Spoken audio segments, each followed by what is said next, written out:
નમસ્કાર મિત્રો, એવન study YouTube ચેનલમાં તમારું હાર્દિક સ્વાગત છે। મિત્રો, જે ગુજરાતના ઉમેદવારો માટે આર્મી ભરતી મેળો યોજાવાનો હતો તેની ફાઇનલી ઓફિશિયલી નોટિફિકેશન જાહેર થઈ ચૂકી છે। તો મિત્રો, એના વિશેની સંપૂર્ણ માહિતી આજના વિડીયોમાં જોવાના છીએ કે એના માટેની લાયકાત શું રહેશે તેમજ આ આર્મી ભરતી મેળો ક્યારે યોજાશે, તો તમામ માહિતી આજના વિડીયોમાં જોવાના છીએ। તો મિત્રો, એના પહેલાં જો તમે આપણી આ ચેનલને સબસ્ક્રાઇબ નથી કરી તો સબસ્ક્રાઇબ કરી દો અને જે બાજુમાં આપેલું બેલ બટન છે તેના ઉપર ક્લિક કરી દો, જેથી કરીને આર્મી ભરતી મેળા વિશેની કોઈ પણ માહિતી હોય તો તમને આ ચેનલ પર સૌથી પ્રથમ મળી શકે। તો મિત્રો, જોઈએ સંપૂર્ણ વિગતવાર માહિતી। તો મિત્રો, જોઈએ કે ભારતીય સેનાની અંદર ભરતી આવેલી છે તો એ ભરતી માટેનું સ્થળ કયું રહેશે। તો મિત્રો, આ ભરતી માટેનું સ્થળ છે એ દેવભૂમિ દ્વારકા રહેશે। અને મિત્રો, જે આ ભરતી છે ફક્ત અને ફક્ત પુરુષ ઉમેદવારો માટે જ છે। તો આ ભરતી માટેની લાયકાત કઈ રહેશે તે જોઈ લઈએ। તો મિત્રો, ધોરણ 10 અથવા ધોરણ 12 પાસ અને ધોરણ 8 પાસવાળા માટે પણ ટ્રેડ હોવાથી ફોર્મ ભરી શકાશે। જો મિત્રો તમે ધોરણ 10 પાસ અથવા 12 પાસ હશો તેમજ ધોરણ 8 પાસ પણ કરેલું હશે તો પણ આ ભરતીની અંદર ફોર્મ ભરી શકશો। તો મિત્રો, આ ભરતી માટે તમારે ઓનલાઈન ફોર્મ ભરવાનું રહેશે અને ઓનલાઈન રજિસ્ટ્રેશન કરવાનું રહેશે। ત્યારબાદ મિત્રો, જે પ્રિન્ટ છે તમારી જોડે સાચવી રાખવાની રહેશે। તો ફોર્મ ભરવાની તારીખ જોઈ લઈએ તો મિત્રો, 10 ડિસેમ્બર 2020ના રોજ ફોર્મ ભરવાનું સ્ટાર્ટ થઈ જશે અને 18 જાન્યુઆરી 2021 તેની લાસ્ટ ડેટ રહેશે। તો મિત્રો, હવે તમારું એડમિટ કાર્ડ છે તમારી જોડે ક્યારે આવશે? ઓકે, તો એટલે કે તમે એડમિટ કાર્ડ છે ક્યારે ડાઉનલોડ કરી શકશો? તો મિત્રો, જે ભરતીની રેલી હશે તેના 10 દિવસ અગાઉ તમે તમારું એડમિટ કાર્ડ ડાઉનલોડ કરી શકશો। તો મિત્રો, ઓપન ભરતી રેલીમાં હાજર થવાની તારીખ એટલે કે મિત્રો તમારી આ ભરતી રેલી છે એ ક્યારે યોજાશે? તો 1 ફેબ્રુઆરી 2021થી 15 ફેબ્રુઆરી 2021 દરમિયાન આ ઓપન ભરતી રેલી યોજાશે। ઓકે, તો હવે કયા કયા જિલ્લાના ઉમેદવારો અને કયા કેન્દ્ર શાસિત પ્રદેશના ઉમેદવારો મિત્રો આ ભરતીની અંદર એપ્લાય કરી શકશે એટલે કે ફોર્મ ભરી શકશે? તો મિત્રો, અમરેલી, જામનગર, પોરબંદર, રાજકોટ તેમજ બીજા ઘણા બધા જિલ્લાના ઉમેદવારો છે એ આ ભરતીની અંદર ફોર્મ ભરી શકશે। તો મિત્રો, તમામ જિલ્લાઓનું લિસ્ટ જોઈ લઈએ કે ભાવનગર, જૂનાગઢ, સુરેન્દ્રનગર, કચ્છ, ગીર સોમનાથ, બોટાદ, મોરબી, દેવભૂમિ દ્વારકા અને દીવ વગેરેના જે ઉમેદવારો છે એ આ ભરતી માટે ઓનલાઈન એપ્લાય કરી શકશે એટલે કે આ ભરતીની અંદર ફોર્મ ભરી શકશે। તો મિત્રો, આગળ હવે જોઈએ કે પોસ્ટ છે મિત્રો સોલ્જર ટ્રેડમેનની। તો એના માટે ઉંમર જોઈશે તમારે 17.5 થી 23 વર્ષ।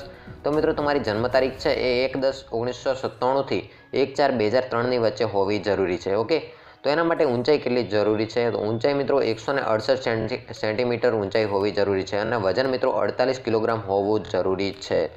તો હવે છાતી જોઈ લઈએ તો મિત્રો, છાતીનું જે માપ છે એ 76 સેમી ફૂલાવ્યા વગરની છાતી અને 81 સેન્ટીમીટર ફૂલાવેલી છાતી હોવી જરૂરી છે।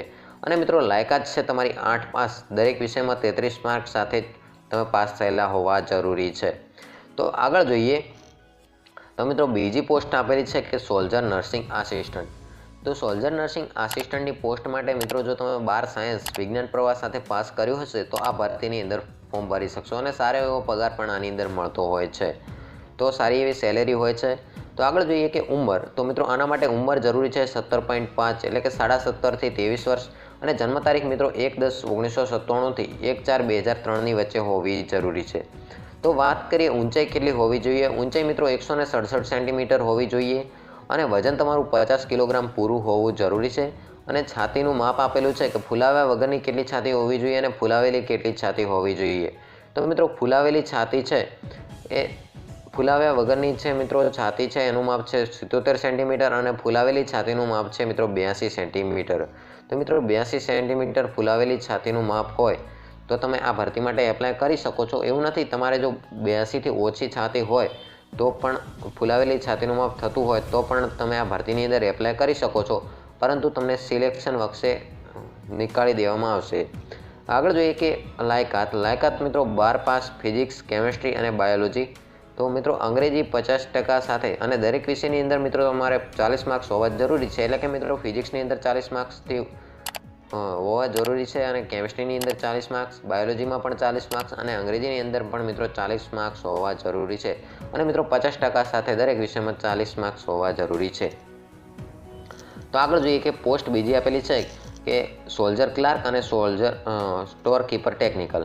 તો મિત્રો આ પોસ્ટ માટેની જે મર્યાદાઓ છે, ઉંમર મર્યાદા, ઊંચાઈ અને વજન છે આપેલું છે તે જોઈ લઈએ. તો મિત્રો એના માટે ઉંમર તમારી 17.5 થી 23 વર્ષ હોવી જરૂરી છે અને જન્મ તારીખનો મિત્રો સમયગાળો આપેલો છે એમની વચ્ચે હોવી જોઈએ.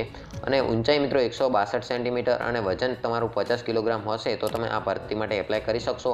અને મિત્રો છાતીનું માપ આપેલું છે 77 સેમી ફૂલાવ્યા વગરની છાતી અને 82 સેન્ટીમીટર ફૂલાવેલી છાતીનું માપ આપેલું છે. લાયકાત જોઈ લઈએ મિત્રો. લાયકાત તમારી 12 પાસ હોવી જોઈએ અને 60% સાથે દરેક વિષયમાં 50% માર્ક સાથે તમે પાસ હોવા જરૂરી છે. તો આગળ જોઈએ કે સોલ્જર જનરલ ડ્યુટી. તો મિત્રો આગળની આ પોસ્ટ છે soldier general duty. Soldier general ડ્યુટીની અંદર મિત્રો 17.5 થી 21 વર્ષ મિત્રો ઉંમર આપેલી છે અને જન્મ તારીખ મિત્રો 1/10/1999 થી 1/4/2003ની વચ્ચે હોવી જરૂરી છે. અને ઊંચાઈ મિત્રો તમારી 168 સેન્ટીમીટર અને વજન તમારું 50 કિલોગ્રામ હોવું જરૂરી છે. ઓકે, તો છાતીનું માપ મિત્રો આપેલું છે 77 સેમી ફૂલાવ્યા વગરની છાતી અને 82 સેન્ટીમીટર ફૂલાવેલી છાતીનું માપ આપેલું છે. લાયકાત મિત્રો તમારી 10 પાસ હોવી જરૂરી છે અને 45% સાથે દરેક વિષયમાં 33 માર્ક્સ તમારે હોવા જરૂરી છે. ઓકે, આગળની પોસ્ટ છે મિત્રો સોલ્જર ટેકનિકલ. સોલ્જર ટેકનિકલ માટે મિત્રો ઉંમર આપેલી છે 17.5 થી 23 વર્ષ. જન્મ તારીખ મિત્રો છે 1/10/1997 થી 1/4/2003ની વચ્ચે હોવી જરૂરી છે. ઓકે, તો મિત્રો ઊંચાઈ આપેલી છે 167 સેન્ટીમીટર અને વજન મિત્રો 50 કિલોગ્રામ હોવું જરૂરી છે. તો છાતીનું માપ પણ અહીંયા આપી દીધેલું છે જે તમે જોઈ શકો છો કે 76 સેમી ફૂલાવ્યા વગરની છાતી અને 81 સેન્ટીમીટર ફૂલાવેલી છાતીનું માપ હોવું જરૂરી છે. અને લાયકાત મિત્રો આપેલી છે કે 12 પાસ ફિઝિક્સ, કેમિસ્ટ્રી અને મેથ્સ એટલે કે ગણિતની અંદર 50% સાથે દરેક વિષયમાં 40 માર્ક્સ હોવા જરૂરી છે. તો હવે મિત્રો જોઈ લઈએ કે ફોર્મ ભરવા માટે જરૂરી ડોક્યુમેન્ટ શું જોઈશે. તો ફોર્મ ભરવા માટે તમારો ફોટો પાસપોર્ટ સાઇઝનું અને તમારી સિગ્નેચર એટલે કે સાઇન અને બીજું છે ઈમેલ આઈડી અને મોબાઈલ નંબર ચાલુ હાલતમાં હોય તે જરૂરી છે. કારણ કે તેની અંદર ઘણી વખત ઓટીપી તેમજ તમારું જે એડમિટ કાર્ડ છે એ તમારા ઈમેલ આઈડી ઉપર સેન્ડ કરવામાં આવતું હોય છે. ફોર્મ ભરતી વખતે મોબાઈલ હાજરમાં હોવો જરૂરી છે તેમજ ઈમેલ લોગિન થતું હોય તે જ આપવું. ઓકે, તો મિત્રો ધોરણ 10 અને ધોરણ 12ની જે માર્કશીટ છે પોસ્ટમાં માગ્યા પ્રમાણે તમારે અપલોડ કરવાની રહેશે અને આધાર કાર્ડ મિત્રો તમારે ડોક્યુમેન્ટની અંદર આપવું જરૂરી છે. તો ખાસ નોંધ આપેલી છે કે 8 પાસ ઉમેદવાર ટ્રેડમેનમાં ફોર્મ ભરી શકશે. જેમાં નીચે આપેલ 2 પોસ્ટ બતાવશે જેમાંથી કોઈ એક સિલેક્ટ કરવાની રહેશે. મિત્રો જો તમે ધોરણ 8 પાસ હોવ તો નીચે અહીંયા આ પ્રકારની 2 પોસ્ટ આપેલી હશે. હાઉસકીપર એટલે કે ઘરની સંભાળ રાખનાર અને મેસ કીપર એટલે કે ભોજનશાળાની સંભાળ રાખનાર. તો મિત્રો આ 2 પોસ્ટ માટે 8 પાસ ઉમેદવારો ફોર્મ ભરી શકશે. તો આગળ જોઈએ કે 10 પાસ પણ ટ્રેડમેનમાં ફોર્મ ભરનાર 10 પાસ પર મિત્રો ટ્રેડમેનના ફોર્મ ભરનાર ઉમેદવારને નીચે આપેલ પોસ્ટ બતાવશે જેમાંથી કોઈ એક સિલેક્ટ કરવાની રહેશે. જો મિત્રો તમે ધોરણ 10 પાસ હશો તો તમને આ પ્રકારની 10 પ્રકારની પોસ્ટ જોવા મળશે. તો મિત્રો આપણે અહીંયા જોઈ શકો છો કે રસોઈયો, કારીગર, મલમપટ્ટી કરનાર, ઘરની સંભાળ રાખનાર એટલે કે હાઉસકીપર, મેસ કીપર, પેઇન્ટર. તો આ પ્રકારની પોસ્ટ આપેલી હશે. તો મિત્રો જે તમારે પોસ્ટ સિલેક્ટ કરવાની હોય તો તમે તે પોસ્ટ સિલેક્ટ કરી શકો છો. ધારો કે તમે ટેલરની અંદર જવા માંગો છો તો તમે ટેલરની પોસ્ટ સિલેક્ટ કરી શકો છો અને સ્ટેવર્ડની પોસ્ટ તમે ધારો કે સિલેક્ટ કરી હોય તો એ પણ તમે સિલેક્ટ કરી શકો છો. તો મિત્રો આ પ્રકારે તમારે 10 પ્રકારની પોસ્ટ આપેલી હશે જે તમારે સિલેક્ટ કરવાની રહેશે. તો આ ભરતી માટેનું મિત્રો આ ઓફિશિયલી નોટિફિકેશન આપ જોઈ શકો છો. તો મિત્રો આ હતી આર્મી ભરતી ગુજરાતની અંદર જે આર્મી ભરતી મેળો યોજાવાનો છે તે અંગેની સંપૂર્ણ માહિતી. તો મિત્રો આપણી આ ચેનલ સાથે જોડાયેલા રહેજો અને ચેનલને સબસ્ક્રાઇબ ન કરી હોય તો સબસ્ક્રાઇબ કરી લેજો જેથી કરીને બીજા મિત્રો જે જિલ્લાઓ બાકી છે તેની ભરતી પણ હવે ટૂંક સમયની અંદર આવવાની છે. તો મિત્રો તેના વિશેની કોઈ પણ માહિતી હોય તો તમને આ ચેનલ પર સૌથી પ્રથમ મળી રહેશે. તો મિત્રો ચેનલ સાથે જોડાયેલા રહેજો અને ચેનલને સબસ્ક્રાઇબ ન કરી હોય તો સબસ્ક્રાઇબ કરી દેજો. અને મિત્રો આશા રાખું છું કે આજની આ માહિતી વિશે તમને સંપૂર્ણ રીતે ખ્યાલ આવી ગયો છે. તો મિત્રો ખ્યાલ આવી ગયો હોય તો તમારે જરૂર ન હોય આ માહિતીની તો તમે તમારા